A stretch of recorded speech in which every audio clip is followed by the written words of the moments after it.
जी, आज का जो हमारा टॉपिक होगा वो आज हम करेंगे इक्वेशन, मिरर इक्वेशन को सॉल्व। अब mirror equation chapter number 13 laws of ये reflection and propagation of light से लिया गया है और ये कैसे सॉल्व करते हैं मिरर इक्वेशन आज हम इसको देखेंगे। इसकी ड्राइव कैसे करेंगे, सबसे पहले हम इसकी डायग्राम को देखेंगे कि डायग्राम इसकी किस तरह से बनेगी। डायग्राम के बगैर हम इसको सॉल्व नहीं कर सकते। मैं हेडिंग बना लूं sir, mirror equation. Mirror equation का जो फॉर्मूला है वो है 1/f = 1/p + 1/q। यही चीज हमें प्रूफ करनी है। ये कैसे बनती है, इसके लिए सबसे पहले हमने कॉनकेव मिरर बनाना है जो बाहर से पॉलिश होता है, इनसाइड से रिफ्लेक्ट होती है रे। ये इसका एक्सिस बनाया। एक अंदाजे से आपने प्रिंसिपल फोकस और सेंटर ऑफ कर्वेचर बना लेना है। फॉर एग्जांपल आप यहाँ पे 3 सेंटीमीटर का प्रिंसिपल फोकस, 3 सेंटीमीटर का सेंटर ऑफ कर्वेचर बनाएंगे। इसके बीच में सेंटर ऑफ कर्वेचर और प्रिंसिपल फोकस के बीच में एक ऑब्जेक्ट रखेंगे और कॉर्नर पे जो जहां पे एंड में जाके मिलेगी वो चीज पोल कहलाएगी। रे एक्सिस जहां जाके मिलेगा प्रिंसिपल एक्सिस मिरर से वो पोल कहलाता है। अब यहां से 2 रेस गुजारेंगे आप। एक रे बिल्कुल स्ट्रेट ऑफ द मिरर पे जाएगी यानी पोल पे जाएगी। पोल का रूल ये है कि जितने एंगल पे जाती है उतने ही एंगल पे वापस आती है। अगर आपसे सही ना मिले बने तो आप डी रख के एंगल को बराबर इसको ड्रॉ कीजिएगा। एक तो ये रो है कि जितने एंगल पे पोल पे पड़ती है तो जितने एंगल पे जाती है उतने एंगल पे वापस आती है। दूसरी straight of the principal focus से होके गुजरेगी। जब प्रिंसिपल फोकस से होके गुजरेगी तो पढ़ने के बाद स्ट्रेट हो जाएगी। स्ट्रेट होने के बाद मैं थोड़ा सा इसको मेरे हाथ से बना रहा हूं, इसलिए थोड़ा सा डिस्टर्ब हो रही है।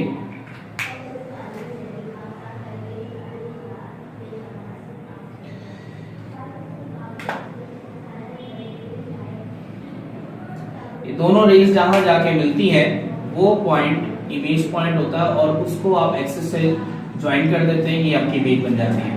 तो इस तरह ऑब्जेक्ट और इमेज हमारे सामने आ चुके हैं। ऑब्जेक्ट हमने सी और एफ के बीच में रखना है तो इमेज सी से बाहर बनती है। जितना आप करीब करेंगे उतना आपकी इमेज दूर होती चली जाएगी और बड़ी होती चली जाएगी और जितना दूर करते हैं उतना इमेज छोटी होती रहती है। ये रूल है इसका।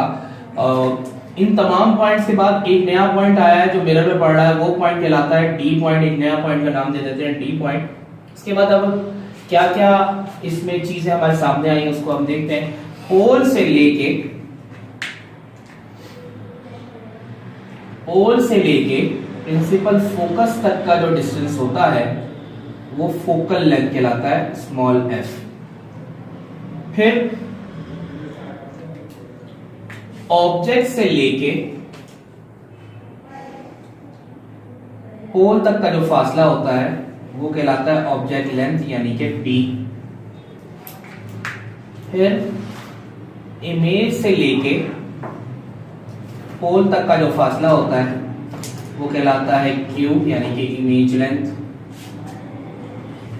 ये 3 फासले लिए जाते हैं। इसके अलावा एक फासला ये है जो प्रिंसिपल फोकस और फोकल लेंथ और ऑब्जेक्ट लेंथ के बीच का होता है। ये हमारे लिए इंपॉर्टेंट है।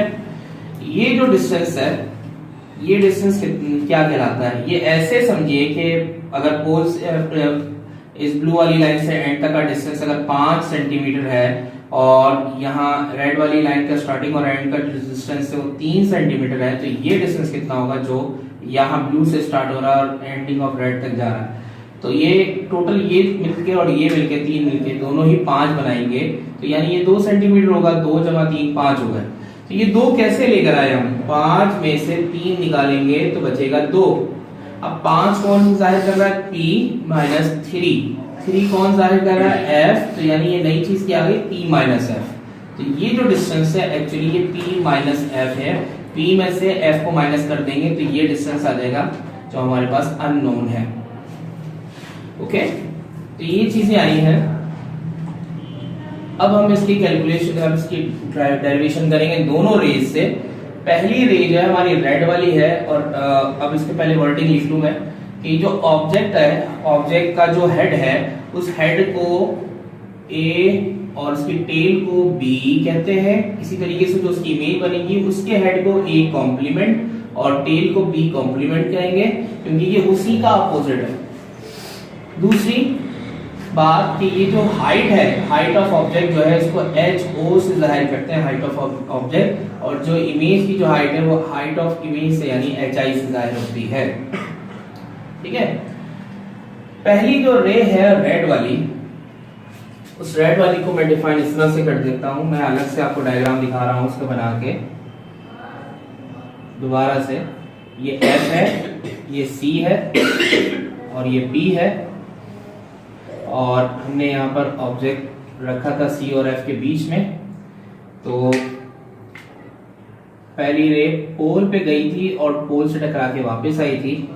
तो इसमें ऊपर की तरफ जो ट्राइंगल बन गया है, जैसे कि यहाँ दिखाया था कि A है और B है, तो इसमें ऊपर की तरफ जो ट्राइंगल बना था, ऑब्जेक्ट का हिस्सा ऊपर वाला होता है ऑब्जेक्ट का हिस्सा, और नीचे वाला हिस्सा जो है वो होता है इमेज का हिस्सा। क्योंकि आप देखें नीचे इमेज बनी है और एक्सिस से ऊपर ऑब्जेक्ट बना है, तो ऊपर वाला जो हिस्सा है ऑब्जेक्ट का वो एक ट्राइंगल बना रहा है, A, B और P तक लेके जा रहा है। और इमेज का जो एंगल बन रहा है, यहाँ देख रहे थे कि हम यहाँ पर इमेज हमारी यहाँ बन रही है स्ट्रेट लाइन की यहाँ पर, तो उसकी जो हेड है वो A कॉम्प्लीमेंट, टेल जो है वो B कॉम्प्लीमेंट। तो ये जो ट्राइंगल बन रहा है रेड वाला नीचे के लिए, इमेज के लिए, वो A B कॉम्प्लीमेंट और P तक जा रहा है और ये कंबाइन हो गया। इस तरह हमारे पास दो ट्राइंगल आ रहे हैं। तो हम यहाँ पर पहली बात अब लिखेंगे, अब जो डेरिवेशन स्टार्ट करेंगे, आपके पास डेरिवेशन यहाँ पर स्टार्ट करने लगा हूँ। तो स्टार्टिंग में लिखेंगे फॉर, ये डायग्राम अलग है लेकिन डेरिवेशन इस पहली रे के लिए, रेड वाली जो रे जा रही है उसके लिए बना रहे हैं। इसमें दो ट्राइंगल बन रहे हैं, एक ट्राइंगल बन रहा है ABP, ABP, और ये ऑब्जेक्ट के लिए है, और नीचे जो इमेज के लिए जो ट्राइंगल बन रहा है वो कौन सा बन रहा है, A कॉम्प्लीमेंट, B कॉम्प्लीमेंट और P, A complement, B complement और P। ये दो आपके बन रहे हैं ट्राइंगल। अब इनको हम डेरिवेशनली तौर पे किस तरह से टाइप करेंगे, इक्वेशनली तौर पे किस तरह से टाइप करेंगे, इक्वल्स टू लगाएंगे। एक हिस्सा हमारा हाइट के लिए होगा पहला, और दूसरा हिस्सा लेंथ के लिए होगा, और ऊपर ऑब्जेक्ट रखना है, नीचे इमेज रखना है। तो ऑब्जेक्ट जो है ऊपर वो किससे रिप्रेजेंट हो रहा है, AB से।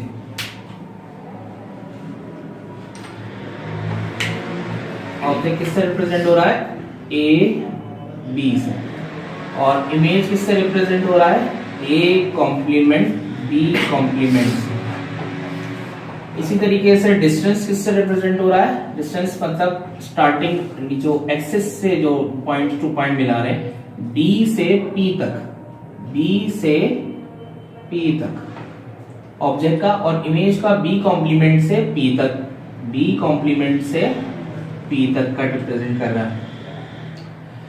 अच्छा, ये जो A से लेके B है ये एक्चुअली किसको रिप्रेजेंट कर रहा था, HO को, यानी हाइट ऑफ ऑब्जेक्ट को, divided by A complement B complement किसको रिप्रेजेंट कर रहा है, एक्चुअली हाइट ऑफ इमेज को, HI को। इक्वल्स टू के नीचे इक्वल्स टू B से लेके P, ये B से लेके P तक का जो डिस्टेंस है वो किसको रिप्रेजेंट कर रहा है, P को। यहां लिख देंगे हम P divided by B complement and P, B complement से लेके P तक का फासला किसको रिप्रेजेंट कर रहा है, Q को। यहां लिख देंगे हम Q। ये हमारी बन जाएगी क्वेश्चन नंबर 1। ओके, अब हम करते हैं रे 2 की बात। मैं दोबारा डायग्राम बना रहा हूं रे 2 के लिए। ये F, ये C और ये P, ऑब्जेक्ट रखा हमने C और F के बीच में। दूसरी रे जो ब्लू वाली है वो पहले प्रिंसिपल फोकस से होके गुजरी और टकराने के बाद सीधी हो गई। ये नया जो पॉइंट आया, इस नए पॉइंट का नाम रखा D। इस तरह एक ट्राइंगल हमारा ऊपर बन गया ये, और एक ट्राइंगल बन गया ये।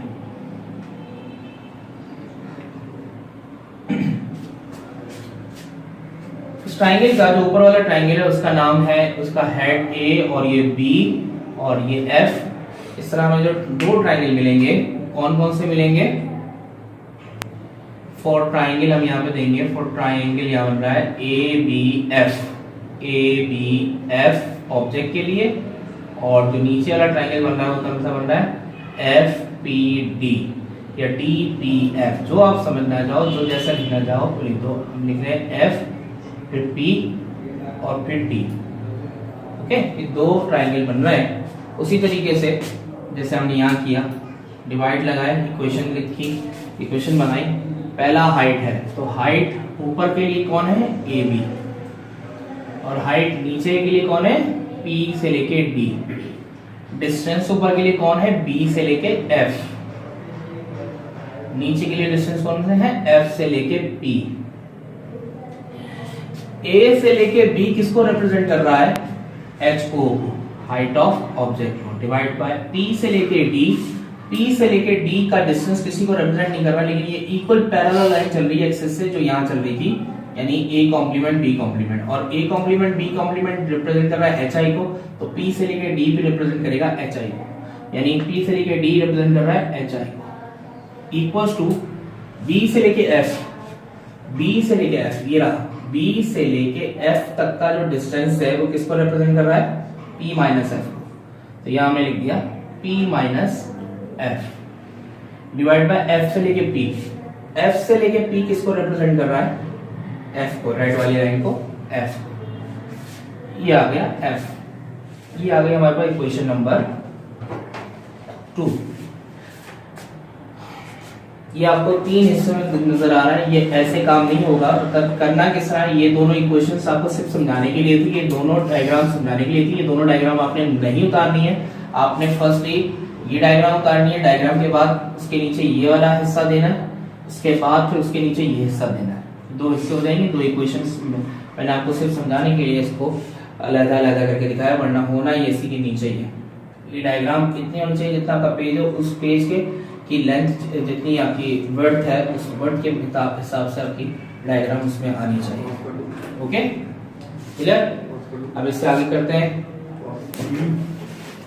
तो अभी जो मैंने आपको इक्वेशन दिखाई, वो फर्स्ट इक्वेशन थी H O upon H I equals to P upon Q, equation number 1 थी। और इक्वेशन 2 जो थी वो H O upon H I equals to P minus F upon F थी, इक्वेशन नंबर 2।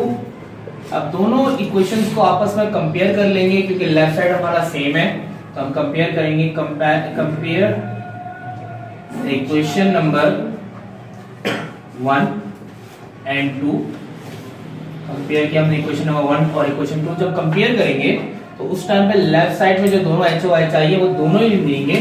इक्वल्स टू से पहले first equation का part दे देंगे, यानी पी अपॉन क्यू, और इक्वल्स टू के बाद इक्वेशन 2 का पार्ट दे देंगे P minus F upon F. इसके बाद अगले स्टेप में पी माइनस एफ को सेपरेट करेंगे, यानी पी डिवाइड बाय एफ हो जाएगा, minus F divide by F हो जाएगा।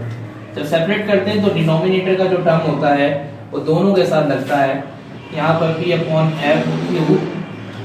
अच्छा, इमेज की formation, mirror equation for image कर रहे हैं, तो इसलिए सारी इमेज आपने देखी डायग्राम में कि वो नीचे की तरफ थी, तो नीचे की तरफ की वजह से यहाँ पर ऊपर इक्वेशन में भी कोई चीज, नंबर या कोई वेरिएबल या कोई भी जो आपके पास डिस्टेंस थे वो ऊपर नहीं आएंगे, सारे के सारे डिस्टेंस जो है वो डिनोमिनेटर में आएंगे। तो जिसकी वजह से हमें डिवाइड करना पड़ेगा, हमें खत्म करना पड़ेगा ऊपर से पी, पी और एफ को। और वो खत्म करने के लिए हम क्या करेंगे, जो लेफ्ट साइड पे हमारे पास अकेला टर्म है पी, उससे पूरी इक्वेशन को डिवाइड कर देंगे, जिसके लिए वर्डिंग यूज करेंगे डिवाइडिंग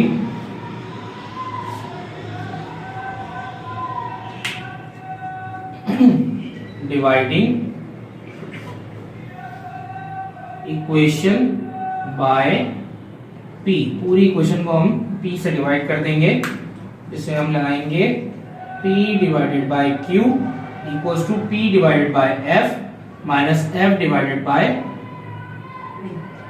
एफ। दोबारा से इक्वेशन दी और इसके साथ डिवाइडेड बाय पी लगा देंगे, divide by P, divide by P और डिवाइड बाय पी। इसके बाद सेम से सेम वेरिएबल कट जाएंगे, यानी पी से पी कैंसिल P से P कैंसिल और F से F कैंसिल। ऊपर क्या बचा? कुछ नहीं बचा, इसका मतलब 1। और नीचे यहाँ क्या बचा है? Q इक्वल्स टू, ऊपर कुछ नहीं बचा, इसका मतलब 1। और नीचे क्या बचा है? F माइनस, ऊपर कुछ नहीं बचा, इसका मतलब 1। और नीचे क्या बचा है? P, ये आ गया। उसके बाद जो नेगेटिव वैल्यू है यानी -1/p वो भी ले आएंगे इक्वल्स टू की दूसरी साइड पे। तो 1/q के पास जाकर वो प्लस का 1/p हो जाएगा और अकेला रह जाएगा 1/f। फिर फ्लिप कर लेंगे यानी 1/f को पहले लिख लेंगे और 1/q प्लस 1/p बाद में लिख लेंगे। ये भी सही है, आप चाहो तो इसको p वाले को पहले लिख लो 1/p प्लस 1/q और इक्वल्स टू रह जाएगा 1/f। ये हमारे पास इक्वेशन आ गई जो हमने प्रूव करनी थी। 1/f equals to 1/p plus 1/q हो गई प्रूफ। क्लियर? यस समझ में आया? Yes sir.